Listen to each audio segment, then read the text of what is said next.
that we will expel the Russian Defence Attache, who is an undeclared military intelligence officer. We will remove diplomatic premises status from several Russian-owned properties in the UK, including Seacock's House, a Russian-owned property in Sussex, and the Trade and Defence section in Highgate, which we believe have been used for intelligence purposes. And we are imposing new restrictions on Russian diplomatic visas, including capping the length of time Russian diplomats can spend in the UK. Thank you, Mr. Speaker. With permission, I would like to make a statement to the House regarding measures that His Majesty Government will take in response to the reckless and dangerous activities of the Russian government across Europe and now suspected here in the UK. As reported on Friday the 26th of April, 5 individuals have been charged in connection with an investigation into alleged offences under the National Security Act as part of a counter-terrorism policing investigation. The offences relate to what was widely reported by the media as a suspected arson attack on a Ukraine-linked business in the UK. The Crown Prosecution Service has confirmed that the charges relate to alleged hostile activity in the UK in order to benefit a foreign state, namely Russia. I pay tribute to our law enforcement agencies for their quick and professional work to ensure that these charges were brought. The first charges to be brought under the new National Security Act. Measures which this government brought forward and which this House passed are already being used to keep our country safe. I also want to thank the emergency services who responded to the fire at the commercial property in London where the suspected activity took place. The charges here are serious, and it's only through good fortune that nobody was hurt. I want to reassure the House that public safety is of the utmost importance, which is why the law enforcement response has been quick and decisive. As members will appreciate, I must not say anything further on the specific case or any related case to avoid prejudicing the outcome of ongoing criminal proceedings. And I ask the House to respect this and to avoid using the debate to add to the speculation about this incident. It is vital that justice runs its course. However, I want to highlight to the House a pattern of suspected Russian activity that we are seeing across Europe. And of course, this is not the first time that we have uncovered malign activity seemingly linked to Russia in the UK in the past year. In September, 5 Bulgarian nationals were charged with conspiring to commit espionage activities in the UK on behalf of Russia. A 6th individual was later charged, and legal proceedings against all 6 are ongoing. There is a much broader pattern of Russian malign activity across Europe. These include plans for sabotage activities against military aid for Ukraine, in Germany and in Poland, espionage in Bulgaria and in Italy, cyber attacks and disinformation activities, airspace violations and GPS jamming with an impact on civil aviation. Over a number of years, we have witnessed Russia and its intelligence services engage in yet more open and more brazen attempts to undermine our security, harm our people, and interfere in our democracies. Litvinenko, Georgia, Crimea, Salisbury, Ukraine, and across Europe.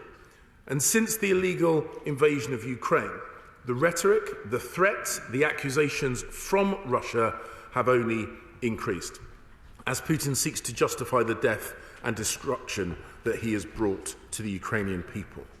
These activities bear all the hallmarks of a deliberate campaign by Russia designed to bring the war home across Europe and to undermine our collective resolve to support Ukraine in its fight. It will not work. As the Prime Minister said in Poland last month, we are at a turning point for European security. With our allies, we will stand firm in the face of Russian threats to the UK and to our way of life. It is why, after Salisbury, we took measures with our partners to make Europe a harder operating environment for Russian intelligence services, including the expulsion of 23 undeclared Russian intelligence officers from the UK. And it's why the UK has announced the biggest strengthening of the UK national defence in a generation, with a fully funded plan to grow the defence budget to 2.5% of GDP by 2030. And the UK and our allies will not falter in our support to Ukraine, because it is existential to the security of Europe. This is why the Prime Minister has also announced an uplift to military aid to Ukraine, bringing it to £3 billion this year, and has committed to this level of support every year until the end of the decade, or indeed longer if it is sadly still required. And we have sanctioned over 1,700 individuals, over 90% of the Russian banking sector, and over 130 oligarchs and family members with a combined net worth of £147 billion at the time of the invasion. And as of October, over £22 billion of Russian assets were reported frozen as a result of UK sanctions. These assets can no longer be taken back to Russia to fund Putin's war machine. We consider Russia's campaign to undermine our support to Ukraine unacceptable, and it is destined to fail.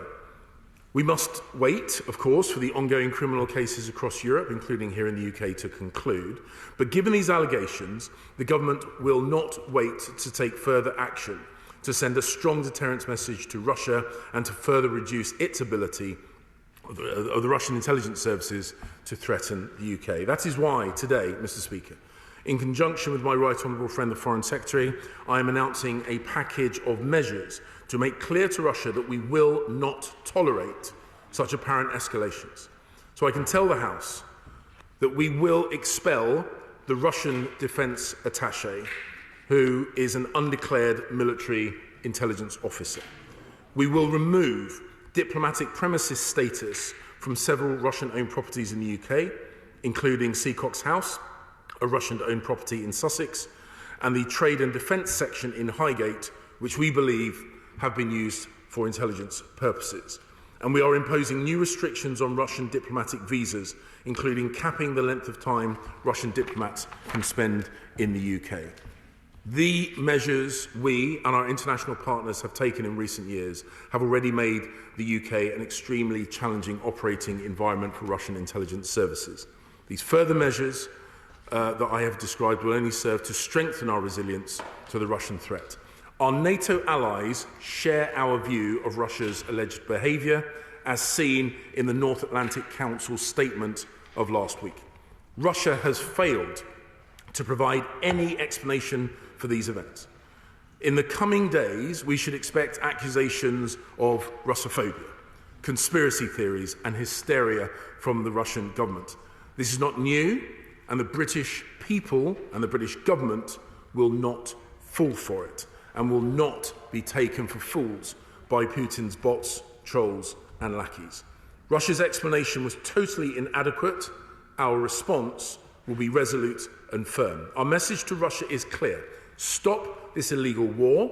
Withdraw your troops from Ukraine. Cease this malign activity. Mr. Speaker, I commend this statement to the House.